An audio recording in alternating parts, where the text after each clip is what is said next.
დელფტის ხედი მუსიკალური საკრავების გამყიდვლის დახლით.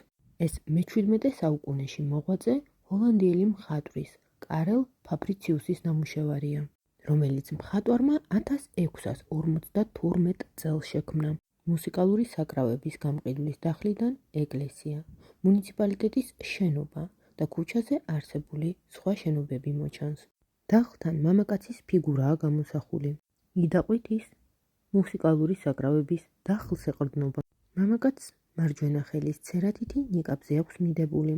ნიშნად იმისა, რომ ის ფიქრებშია გართული. დახლზე მუსიკალური ინსტრუმენტებია გამოსახული. ლუტნა და ვიოლა და გამბა. ცნობილია, რომ კარელ ფაბრიციუსს ოპტიკური ხელსაწყოების შესწავლა იტაცებდა. მათ შორის იყო კამერა ობსკურაც. კამერა ობსკურა მხატვარს საშუალებას აძლევდა სამგანზომილებიანი გამოსახულებები ორგანზომილებიან სიბრტყეზე უფრო ზუსტად გადაეტანა.